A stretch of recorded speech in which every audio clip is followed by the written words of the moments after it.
കഴിവുകെട്ട education മിനിസ്റ്ററായ Dharmendra Pradhan എന്ന വ്യക്തിയെ ആ സ്ഥാനത്ത് നിന്ന് പുറത്താക്കണം, അദ്ദേഹത്തിൻ്റെ രാജി ആവശ്യപ്പെടണം എന്ന് ആവശ്യപ്പെട്ടുകൊണ്ട് അതിശക്തമായ സമരം നയിക്കുന്ന CJPയുടെ പ്രവർത്തകർ. CJP എന്ന് പറഞ്ഞു കഴിഞ്ഞാൽ അറിയാം നമുക്ക്, കോക്രോച്ച് ജനതാ പാർട്ടി. നിസ്വാർത്ഥമായിട്ട് ഈ നാട്ടിലെ സ്റ്റുഡൻസിന് വേണ്ടി പോരാട്ടത്തിന് ഇറങ്ങിയിരിക്കുന്ന ഒരു പുതിയ പാർട്ടി.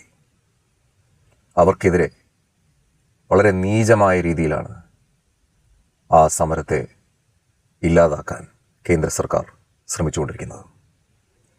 ഇതൊരു കാരണവശാലും അനുവദിക്കാൻ കഴിയുന്ന കാര്യമല്ല.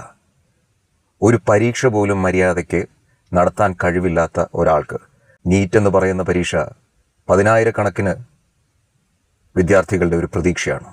രാജ്യത്തുടനീളമുള്ള വിദ്യാർത്ഥികളുടെ ഒരു പ്രതീക്ഷയാണ്. ഉറക്കം പോലും നഷ്ടപ്പെടുത്തിയാണ് കഷ്ടപ്പെട്ട് അവർ പഠിച്ച് ആ പരീക്ഷ എഴുതാൻ ശ്രമിക്കുന്നത്. അങ്ങനെയുള്ള പരീക്ഷയിൽ പോലും അട്ടിമറി നടന്നുവെന്ന് പറഞ്ഞാൽ, അങ്ങനെ ഒരു അട്ടിമറി ഒഴിവാക്കാൻ സാധിച്ചില്ല എന്ന് പറഞ്ഞാൽ, ഒരു നിമിഷം വിദ്യാഭ്യാസ മന്ത്രിയായി തുടരാൻ ധർമ്മേന്ദ്ര പ്രധാൻ എന്ന് പറയുന്ന വ്യക്തിക്ക് അർഹതയില്ല എന്ന് മനസ്സിലാക്കാൻ സാമാന്യ ബുദ്ധി മാത്രം മതി. അങ്ങനെ ഒരാളെ സംരക്ഷിക്കുവാൻ മോദി എന്ന പ്രധാനമന്ത്രിക്ക് ലജ്ജയില്ലേ എന്ന് ചോദിക്കാൻ തന്നെയാണ് ഞാൻ ആഗ്രഹിക്കുന്നത്. എന്തിൻ്റെ പേരിലാണ് ഈ ജനങ്ങളുടെ ആവശ്യത്തെ നിരാകരിച്ചുകൊണ്ട്, പുല്ലുവെല്ല കൽപ്പിച്ചുകൊണ്ട് മോദി മുന്നോട്ട് പോയിക്കൊണ്ടിരിക്കുന്നത്? ജനങ്ങളാണ് ജനാധിപത്യത്തിൻ്റെ ശക്തി. ജനങ്ങൾക്ക് പുല്ലുവെല്ല കൊടുക്കുന്ന ഒരു പ്രധാനമന്ത്രി ജനാധിപത്യത്തിൽ എത്ര ഭൂഷണമാണ് എന്നാണ് ഞാൻ ചോദിക്കുന്നത്. ഇങ്ങനെ മുന്നോട്ട് പോയാൽ ഇപ്പോൾ 2026 3 വർഷം കഴിയുമ്പോൾ ബഹുമാനപ്പെട്ട മോദി, ബഹുമാനപ്പെട്ട പ്രധാനമന്ത്രി മോദി, ബഹുമാനപ്പെട്ട മുൻ പ്രധാനമന്ത്രി മോദിയാവും. ജനങ്ങളെ വെല്ലുവിളിക്കരുത്. അതിൻ്റെ ഏറ്റവും വലിയ ഉദാഹരണമാണ് പിണറായി വിജയൻ.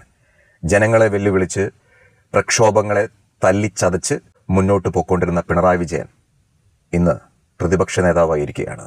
അതെങ്കിലും മോദി ഒരു ഉദാഹരണമായിട്ട് എടുക്കണം. ഇതൊരു തമാശയല്ല.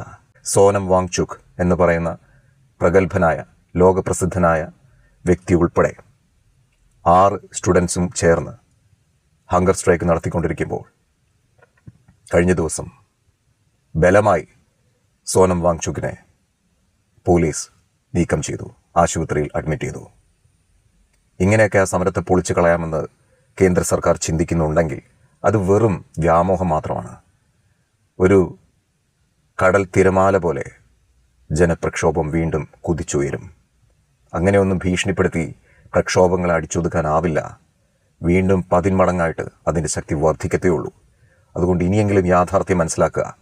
ഒരു പരീക്ഷ പോലും മര്യാദയ്ക്ക് നടത്താൻ കഴിവില്ലാത്ത, കഴിവുകെട്ട ആ വിദ്യാഭ്യാസ മന്ത്രിയെ എത്രയും പെട്ടെന്ന് പുറത്താക്കുക. അതാണ് ജനങ്ങളുടെ ആഗ്രഹം. വിദ്യാർത്ഥികളുടെ മാത്രമല്ല, ജനങ്ങളുടെ ആഗ്രഹം. അടിവരയിട്ട് വീണ്ടും പറയുന്നു, ജനങ്ങളുടെ ആഗ്രഹം. Thank you.